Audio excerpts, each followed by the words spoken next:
Психиатричната клиника Луди от любов. Шоуто за младоженци горчиво. Вашите аплодисменти за ненормално забавния водещия Геро.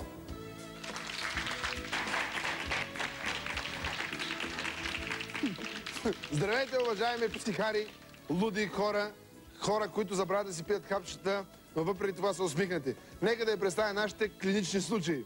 Днес ви срещаме с двойки, които живеят на семейни начала. Даниела Емилова и Димитър Атанасов, София!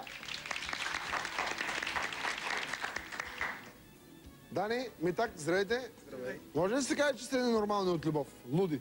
Може да се каже. Има такава диагноза, имаме, нали? Сега без да скачаме много, без да се радаме, спокойно, много верни отговори пожелавам. Успех! Втора двойка. Иляна Найденова и Петър Гелев, София. Иляна, здравей на теб. Петьофи, здрасти. Здрасти. Приятелю, вие, ненормални от любов? Еми да, само и хапчета, дето не си пиеме. И аз забравяйте, нали? И същия съм, бе, пък ми Постоянно стоят на масата, не си ги такова. Добре, като си толкова ненормални от любов, няма да се жените? Аз нямам намерение за сега. Кога имаш намерение, Петре, се ожениш?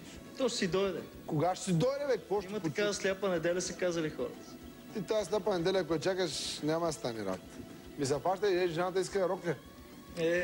Бяла и И аз такива. искам много неща. И ти ли искаш рокля?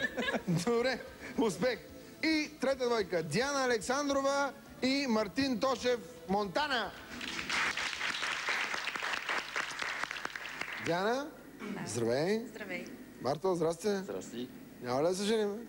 Рано е. Има време. Как ще е рано? 4 по-наминава. Ти колко часа? Вечерна сватба ли ще я правиш? 7 часа. В 8 ще я правиш. Хубаво да се мръкне. Добре. Успехи на вас. Мерси. Първи кръг.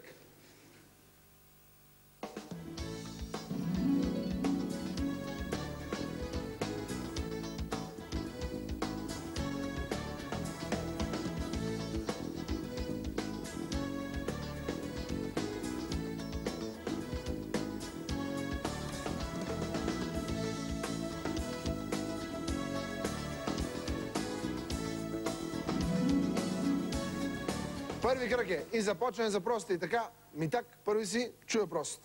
Колко важно е, според теб, в една двойка жената да е оптимистка? Да е оптимистично настроена. Изключително важно е това. Не знаеш, че жената не дърпа нещата в къща. Така. Втори вариант. Маловажно е, стига ти да си оптимист, жената не е важно дали е оптимистка. Или